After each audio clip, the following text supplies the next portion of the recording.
Kaya mo bang tumagal na tumira sa puno sa loob ng 2 taon? Kilala mo ba si Luna? Si Luna ay iilan na lang sa mga matatatandang puno na ang gulang ay 1,000 taon. Matanda pa kayo really Ito ay may taas na 200 feet at ang tawag dito ay Coast Redwood at ang kanyang scientific name ay Sequoia sempervirens.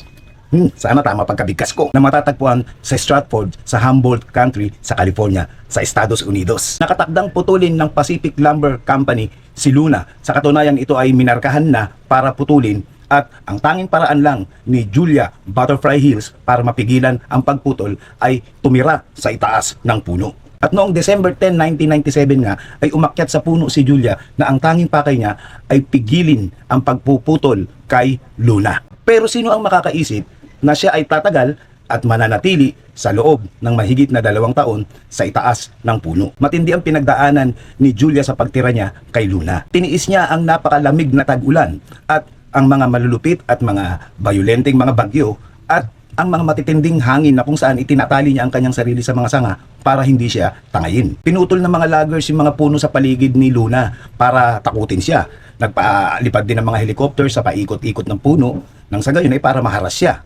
Pero sa kabila ng takot, ng pagod at ng panganib ay hindi bumigay si Julia. Nakaabot sa publiko ang kanyang mensahe at ang kanyang mga pinaglalaban sa pamamagitan ng mga interview sa telepono at sa radyo. Ganun din ay napaihayag ni Julia ang kanyang advokasya na protektahan ang mga matatandang puno at mga matatandang kagubatan sapagkat wala din namang ibang makikinabang dito kundi ang sangkatauhan. At ang kanyang tahimik na determinasyon ay nakakuha ng atensyon sa Estados Unidos at sa iba pang panig ng daigdig. Ang determinadong aksyon na ito ni Julia ay nagbigay ng matinding pressure sa kumpanya na kung saan matapos ang 738 days ay pumayag ang Pacific Lumber Company na makipag-negotiate at makipagkasundo kay Julia. Noong December 18, 1999 ay bumaba si Julia sa puno at nangako ang kumpanya na poprotektahan nila ang puno o si Luna at maging ang mga kanugnog na mga kagubatan nito.